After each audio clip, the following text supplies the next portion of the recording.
បាទ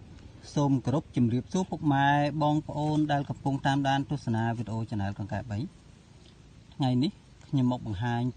ជូនពុកម៉ែបងប្អូនបានស្គាល់អំពីកំភ្លឹងបាទនេះកំភ្លឹងដែលដុះនៅក្នុងព្រៃបាទនឹងដើមស្លឹកបែបហ្នឹង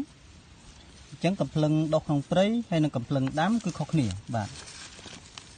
កំភ្លឹងដែលគេដាំតាមផ្ទះមុខផ្ទះអីហ្នឹងបាទហើយចំណែកនេះជាកំភ្លឹងដែលដុះក្នុងព្រៃបាទស្លឹកបែបនេះបាទស្លឹកទន់តូចហើយនេះមើមបាទមើមធំដែរបាទហើយមានខ្លះធំយ៉ាងហ្នឹងនេះដើមនៅទូចអត់ទាន់មានមើមទេមានឫសបែបហ្នឹងបាទនេះក៏ហៅថាជាកំភ្លឹងដែលដុះនៅក្នុងព្រៃបាទហើយកំភ្លឹងនេះពីដើមឡើយចាស់គាត់ចូលចិត្តយកទៅធ្វើជាថ្នាំព្យាបាលជំងឺក្លន់បាទអ្នកដែលចុកក្លន់បាទអាចយកកំភ្លឹងហ្នឹងទៅដាំទឹកហូបព្យាបាលបាទហើយពុកម៉ែបងប្អូនអាចរកបានតាមវាលស្រែឬក៏តាមព្រៃល្បោះបាទតំបន់ភ្នំហើយកន្លងទៅតាមវាលស្រែខ្ញុំធ្លាប់ឃើញតាមភ្លឺស្រែជាពិសេសស្រែថ្មី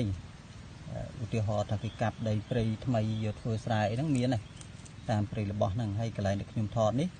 តំបន់ជើងភ្នំតែខែភាសាក៏លិចទឹកដែរបាទអញ្ចឹងអាចមានដុះបាទតាមតំបន់ជើងភ្នំបាទវាទំនាបក្បែរភ្នំហ្នឹងអញ្ចឹងអាចរកបានតែបើសិនជាពុកម៉ែបងប្អូនត្រូវការមិនបានរកដោយខ្លួនឯងអាចទាក់ទងមកខ្ញុំបានតាមរយៈលេខ097 31 13និង046 069 30 21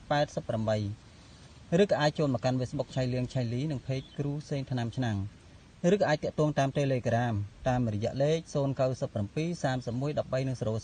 046ដែលមានឈ្មោះថាគ្រូសេងថ្នាំឆ្នាំងដូចគ្នាបាទ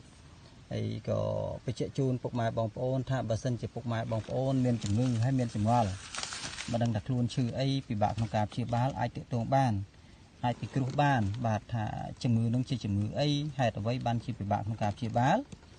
អាចគ្រោះគ្នាបានហើយបើសិនជាពុកម៉ែបងប្អូនត្រូវការឱសថបុរាណយកទៅព្យាបាលជំងឺខាងខ្ញុំមាន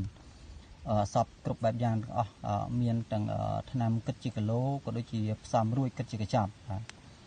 ហើយក៏សូមអរគុណចំពោះពុកម៉ែបងប្អូនដែលខំចំណាយពេលវេលាក្នុងការតាមដានទស្សនាវីដេអូរបស់ខ្ញុំសូមជូនពរពុកម៉ែបងប្អូនមានសំណាងល្អមានសុខភាពល្អរកស៊ីមានបាននិងអាយុវែងយូរបាទសូមអរគុណ